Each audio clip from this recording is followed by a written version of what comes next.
Hey everyone, and welcome to another season of the Fantasy Basketball. I'm super excited to be back. I'm the commish, Mr. Modest, People's Champ 2020. I'm joined today digitally by Yeah, Joel Gibson. fuck yeah. How's it going, Joel? You're half of the screen right now. You're gonna love it when I post the video. I know you can't really see anything on your end. Yeah, it's just complete darkness on my phone. My phone is just on a chair that I have, held up with a towel, and it's fine. I can't see anything, but we're gonna be just fine over here. Hey, at least the audio's coming in clear. Sometimes your picture is delayed a little bit, but at least the audio's coming in okay. So pleasure to have you this season. Even when you move away, you can't get away from my league manager's notes, sir. Absolutely not. I'm here for life, baby. All right, so for week one, we're just going to go into the matchups. We're going to talk about each team generally, what we like, what we don't like, and these matchups as we go along. You guys all know the setup. We've done this before. So we'll get started as we do every season. We start with the champs matchup. This is going to be Matt Hobert at Cody. First matchup of the year. Joel, tell us what you think about the champs team. Well, we all knew that Matt gave everything to win last year, and it shows in his draft this year. There are some very solid guys that he picked up. Two point guards off the wire. I thought that was huge. Two starting point guards after the draft, Murray and Sano. I like that. But this week, going into it, he's going to be down a man with Willie Cauley-Stein, and I think that really hurts.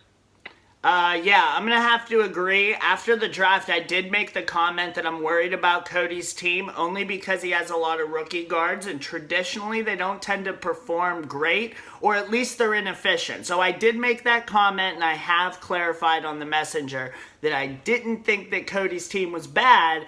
I was just saying that was a concern. Exhibit A of this is going to be me picking Cody against the champ this week. Matt has KD on his IR, great at $1. I will say that for him. But playing a man down is a problem. And I really like the Cat-Luka combination that Cody's got going on over there. If his rookies do show up, he's a top 6 team this year. If his rookies don't show up, bottom 6, he might make it into the playoffs. That's just my honest prediction and feeling about it. Well, a lot of that depends on Kevin Love. And Kevin Love. I bet big on Kevin Love last year. It was going really well for a couple weeks, and then it went really bad really quickly. You know what else could go really bad really quickly? What's that? Is Cody's veteran guard, Terry Rozier. He's in there to just shore up that field goal percentage. He is going to take a bunch of shots. Like, if there was any truth to Terry Rozier developing a jumper at any point, he is going to be a monster. But he is just going to shoot 40 times a game. He is going to be like Westbrook 3-4 years ago, where he was just putting monster field goals in the air. Except I think Westbrook has a season that he shot over 40%. That's true. That's true, and he can also make his free throws pretty regularly. I'm not sure. I thought Rozier's just kind of average on the free throws, right? Yeah, yeah. He won't hurt him particularly in free throws. It's the field goal percentage that's going to really do him. For sure. Good. I'm still picking Cody. For sure, and the turnovers as well will also be a big concern. I just hate Terry Rozier, man. I just wonder how many guards you could put in that position in Charlotte and see like how many more guards there are in the league that would do a better job than Terry Rozier. I would say like 80% of them. I would say 80%. Still, I think that there's several guys that could be dropped on Cody's team. It's possible that Batum goes back onto the wire, and I'm really not sure about Hunter. Agreed on both those points. That being said, we both picked Cody. We'll move on. Next, let's do let's see, we did Matt and Cody, and we did.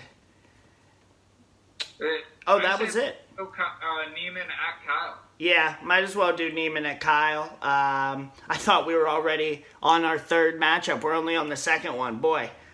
Yeah. Getting back to it, growing pains, I suppose. But anyway, Neiman at Kyle. Kyle, I am very worried about Zion, and here's why. I am absolutely terrified that you spent $29 on this man, and the one thing that they're talking about, his knees, he's already injured a knee in his rookie season. Joel, what do you think? Well, do you feel like it's a little Blake Griffin kind of like? I got flashbacks of that, but at least with Blake, you had those first few seasons where you were like, holy shit, this guy's about to blow up. We've only seen like 6 preseason games from Zion. Well, if you remember, Blake sat his first season. Yeah. So, I mean, I forgot about that. No, that's right. I skipped ahead to like him coming back and being that all-star, and then all of a sudden just knees everywhere for him. You know what I mean? Yeah, but still, I think there's some things to like on Kyle's team. 100%. I love his Kings. Everybody knows how much I love Bagley, and Fox is going to be a monster. Also, Kyle doesn't draft like shit. Mr. Neiman kind of accomplished that goal this year. 104 with his cap. I don't know what else to say about it. Like, I look at the team and I just think he could have done better. That's all I'm saying. I just think that it was highly questionable that he drafted Nurkic, who's out for some time, indefinite, right? Like, or a couple months. Yeah, for sure. I mean, I think the last thing I saw was maybe December. Maybe. So, like, he's got Depot on his... He's down a man until he either drops one of those two or makes a trade. Yep. And then just... I can't really get behind Andrew Wiggins or Reggie Jackson. Neither one. And also, Tim Hardaway is he's going to take a backup role. I think it's going to be a significant decline. Yeah, I think Chris Dunn will take a backup role, too. To Satoransky, you're right. It's just, I think that given his positions, he could have just done so much more and used more of that money. Like, what's he saving up for? Spend it. That's a good point. I just want to point something out that I just noticed myself, okay? Yep. So, Nickeil Alexander-Walker, bench player. Tim Hardaway Jr., bench player. Chris Dunn, bench player. Nurkic, he's on the bench because he's injured. Rudy Gay, bench player. We're up to 5. Terrence Ross is a bench player, and Depot is on the bench because he's injured. You could make an argument that Wiggins should be a bench player. This team... Okogie might do it to him this year. I know. And then you have Jared Allen, who's battling for his spot with DeAndre Jordan. Right. And Fred VanVleet isn't a given starter either. Norman Powell could go off. Yeah, Powell could be there. I even heard OG might be playing some too. So, this team is entirely propped up just by LeBron James and Anthony Davis. The Lakers team in a nutshell. Neiman has bet so heavy on the Lakers that he may be a bigger Lakers fan than Cody is this season. I am blown away by this. I didn't go as far as CJ. That's a little crazy. But... Yeah, so because of just how shallow it is, I have to pick Kyle. I'm picking Kyle too. That's so crazy. Here's the thing, like Kyle's draft position, we all make fun of him for it. But at the end of the day, we saw it last year with me. We saw it this year with Kyle. If you are smart and you do the research, there are players that are going to drop down to you in a draft position that can at least make you competitive. You know what I mean? If I hadn't lost Kevin Love last year, I could have been a playoff team, but I wasn't. That's last year. Let's talk about this year, baby. We've got Mr. Modest at Eric. I I'm going to right some wrongs from last year. The series between Eric and I had normally been 50-50, but last year, no, he beat me twice. I'm very upset about it, and I'm going to pick Mr. Modest here. We can go over the team. It's beautiful. I absolutely love my team. I can't believe I'm saying that. But People's Champ 2020, we've got Greek. We've got Greek. We've got Simmons. We've got Butler, Gobert. I mean, all these top 25 players. I just can't count them all. Go ahead. Well, I think that's it. Like maybe a top 30 at best player. Bam Adebayo is a pick I really liked. I really liked the Thomas Bryant pick. I'm going to enjoy watching Ricky Rubio throw lobs to DeAndre Ayton this year. Me as well. I think Rubio leads the league in assists this year. Richardson is a really nice end of your draft pick. I'm a little bit pissed that I didn't take him. I am so pumped, and I'm so pumped of how well Simmons and Richardson have been playing together. Like, that pick falling to me, maybe one of my best picks of the entire draft when we look at it at the end of the year. I loved Richardson. I didn't get him last year because you had him. I had him the year before, and now he's back with me. And at $11 at the end of the draft, yeah, I'll take that hard. Splash Mountain. We can talk about Splash Mountain as well. Everybody's telling me he's going to have a decline. I don't see it. I think he's still top 5 in blocks, and I'm going to love it. I think that Rolo might come in there and take some minutes away from him. But you know what I really thought was interesting is the Bill Simmons on his podcast was saying he thinks that they can play both of the Lopez's together. And just huge lineup to throw out there. I want to know what that looks like. I think that would be fun. That would be insane. You'd have Lopez playing as the stretch for his brother. Are they going to put Robin Lopez at the top of the key like they did in Chicago and just like Brock running baseline? Like, what are you going to do with that? They ran a pick and roll one game. The two Lopez's. They just chase the other players around, like the two of them. They're the Bash Brothers from the Mighty Ducks, man. Like, it's going to be great.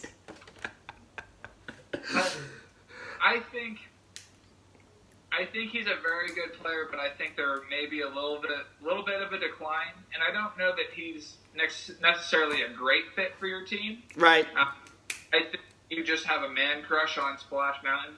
I do. I love the nickname. That's the problem. I can't get myself away from the nickname. Like, I was yelling at people after I drafted him. Don't let me draft him. Like clearly I was just excited to have him back on the team. Looking at Eric's team, I mean, I don't want this to be all about the People's Champ 2020. But Eric's team, I'm worried about Blake Griffin. I think Detroit's going to be very cautious with him, even if he's healthy. There have been little rumblings of load management for him, so we'll see how that goes. But I do like Kawhi. I'm worried a little less about him with load management, only because I think he's going to be forced to play more at the beginning of the season without PG-13. And if he shows that he can, why would they start a load management thing in the middle of the season once they have PG-13 back? Because they're going to try to load manage him. So an injury to a Pat or Lou Will really hurts them at the 1-2 position. It's going to require more from PG-13 and Kawhi.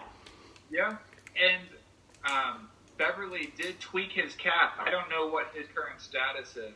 Yeah, you dropped him pretty quick. Although I will say, once we get to your team, we can talk about that. I liked that move.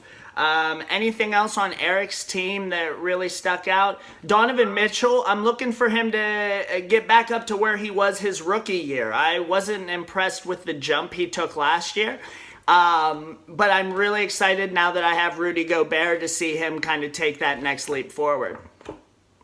I'm more of a believer in Donovan Mitchell than you are. I think his efficiency is going to rise this year. Mm-hmm. He's really nice pairing with D'Angelo Russell if Russell plays well. I like Hield a lot. but I have concerns about DeAndre Jordan, Kyle Kuzma on Whiteside, Enes Kanter, Dennis Smith Jr., Derrick Rose, Cam Reddish, Joe Harris, and Dwight Howard. And yep, and just before this little video here, we talked about it, and I 100% agreed with that entire list. I have questions on all of them.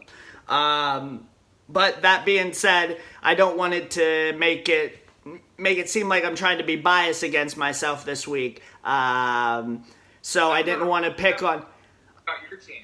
I didn't want to pick on Eric too much. Also, I'm a little apologetic for the beatdown that I'm about to give him. So, see me next week, Eric. Wink face.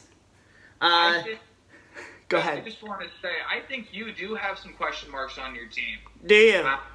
Yeah. How many wins I'm going to have? That's about the only question mark I see on it. Which one? How many wins I'm going to have.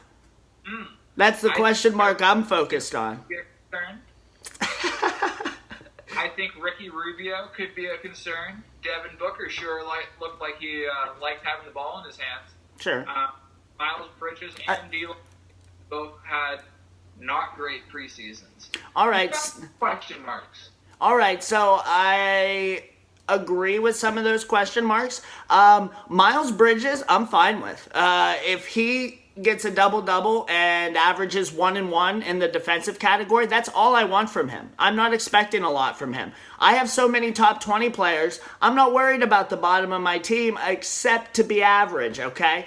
There's no way that man's losing minutes. Delon Wright, I'll give you a little bit of a question mark. I'm hoping that he fills in a little bit with Luka, and we'll see. He's got to stay healthy. That's the biggest thing for him. The last point I wanted to make, and I said it earlier, you said Rubio was a question mark. He's not a question mark except for a shutdown. I agree with that because I think he's going to lead the league in assists, and I hope he doesn't shut down. But I don't think he's as big of a question mark as everyone else thinks he is. Interesting. You think he's going to lead the league? In assists, yes, sir. I do. Yeah. I'm trying to... Slightly biased. It is a little biased, but I'm trying to get all my thoughts and predictions out so when I rewatch this video at the end of the season, I can really see where my shortfalls were. So I'm trying to teach myself and learn from these videos. I always go to the tape, baby. I always go to the tape. Excellent. Did you pick? Are you going to pick Eric or? I'm picking you. Oh, okay. Eric's just got too many question marks. All right. Moving on here, we'll do CJ at Steven. A little Homestead boy battle. I love watching these two play every year. Their matchups are always really close and right down to the last minute. And I don't think this one's going to be any different. Even on a short week, I just like Steven's core a little bit more. He's got Harden, Trae Young, and Booker. I'm not sure if CJ's bottom is going to be able to compete enough with Steven's bottom that can overcome the deficit that Steven's top three have over CJ's top three. Does that make sense? Sure. Watch the tape back. It'll make sense. It's real tough, but I really liked the top guys that Steven added to his team. If Steven Adams has a bounce-back season, if Kristaps Porzingis is healthy, if Goran Dragic bounces back, those guys all are really nice fits with this team. I like Jeremy Lamb, too. Yeah, Steven again, I just want to shout out to him. CJ, good draft as well, a couple question marks. But Steven, every year, he just comes into the draft, he barely looks at anything, and he's just like, where's the list? Let's do this. And then he puts together a draft. Every year, I just don't understand. I will say that Tristan Thompson, Jeremy Grant, Marcus Morris, Dennis Schroeder are all fairly questionable picks. I'm fine with Grant if he's looking for defense, but I agree. I think TT or Tristan Thompson is a problem. Schroeder is interesting if he's just trying to handcuff him, assuming that either Chris Paul gets traded or one of them get injured, and I mean Shea and CP3. It's an interesting handcuff thought, but I just don't know if that needs to happen right now. Outside of that, CJ has a couple question marks as well. Alfred Payton and Avery Bradley. Also Zubac, but all right, we'll see. I mean, he has his little spurts, but he might have some DMPs this year, and I just wouldn't have somebody that has DMPs on my team. That's all I'm saying. Yeah, I also wanted no part of Thad Young this year, and Will Barton fucked me over so hard last year. Yeah, we'll see. Will Barton and Gary Harris, both of them interesting for Denver this year. Next matchup, we'll go to Simmons at Adam. For me, it kind of sucks for Adam because he had to auto draft this year due to his wife's wedding. His wife's wedding. Can you believe it? His wife's... Was she marrying someone else? I guess so. It was his wife's birthday. So he was unable to draft this year. And I think it showed in his team. Made a big trade early with his opponent this week. Yeah. Very big. We're going to see how that goes. Everybody kind of gave both of them quite a bit of shit for this trade. And it'll be interesting to see if at the end of the season we're still saying it was a bad trade for Adam. Because I think that was the consensus. It was on the messenger, and I'm not saying that that's my opinion. I'm just saying as a general league feeling based on the vetoing and stuff like that. Seems like they thought that it was going to... Yeah, that's fair. As soon as Simmons added the third player, which was CP3, I think, was his third player that he added to that. I can't remember which one was the third one. I knew Ball was included in the original trade. But we'll see how it goes. Like I said, I think that if Curry is shut down or if Curry is injured, I think that is huge for Simmons and could cost him a championship. So you can make the argument that Simmons traded away his championship at the beginning of the season. It's just something to watch. I'm not saying it's going to happen. I'm just saying we all kind of jumped on Adam's back pretty quickly. And you never know. That's all I'm saying. We'll see how it goes. Sure. I do like a lot of the guys on Adam's team. Chris Paul, if he bounces back, Julius Randle, Clint Capella, Mike Conley, Al Horford, Marcus Sol, Lonzo Ball, and Lauri Markkanen, Rui I don't know how to say his name. Rui Hachimura? Hutchie.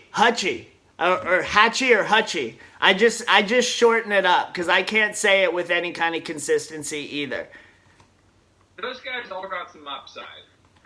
But the question marks, the Jarrett Culver, the Kevin Knox, the Taj Gibson, the Jabari Parker, they're just going to cost him when you're looking at Simmons' team. Yeah, Simmons definitely doesn't have those question marks that you see on Adam's team. That's for sure. Go ahead. Structurally, Simmons is extremely sound. Top to bottom, these are very good basketball players. From Steph, Brogdon, Gallo, JJJ, Embiid, SGA, Robinson, Favors, Isaac, Bob Cove, Garland, Kevin Huerter, Kevon Looney, and OPJ. There are very few holes in his roster. 100%. I think that on paper, this is an absolutely beautiful team. I think that he's for sure top three. Where we fall in that top three, it's still pretty early, and you could say is even speculative at this point because we don't know where the upside players are going to land. That being said, I'm extremely concerned about Simmons' injury risk. High risk, high reward, more power to him. I'm into that. I've done it myself. But CP3, Gallo, you've got Favors, you've got Cove, you've got OPJ. All of those are injury risks, in my opinion, and not only injury risks, but I would say high injury risks, and that's the difference for me. Everybody's an injury risk to some degree, but those 5 players, 5 of the 13 active players, are high injury risks, in my opinion. And that's not even getting into Curry's ankles, which could be sporadic throughout the season. That being said, though, great draft, great strategy. Simmons showed up this year, and I'm just really excited to see where this season goes. I'll pick Simmons for this week, and I'm assuming you'll do the same. Yeah. I mean, when you look at, he's just got a ton of threes. Steph, Brogdon, Gallo, SGA, Robert Covington, Herter, OPJ, and all of those guys get just a ton of steals, too. Yeah. He's really founded. Yeah, defensive categories this year. It's interesting over the last couple years, if you're starting to realize it, defensive stats are becoming far more important in the league because teams are trying to stack defense and not worry about the percentages and the turnovers as much. It's a consistent thing. It's how you won for so many years. And I think people are starting to get a little bit more in tune with that. So it's going to be really interesting. Like I said, I think blocks are scarce this year, in my opinion. Assists are scarce after the first 3 rounds. Well, I guess rounds 1 through 6. But first 3 rounds for us. So it's interesting to see the league slowly shift and everybody's becoming, it's really great to see it. I'm just really excited for this year. The last matchup we've got is going to be Joel at Doug. Joel had a few injury scares there throughout the preseason. Turns out he's going to bring a fully healthy team except PG-13 to this matchup. I was really worried and I was very excited for Doug at the beginning when he was getting all these injuries. Now it's going to be a little bit more even. I think for me, Doug did a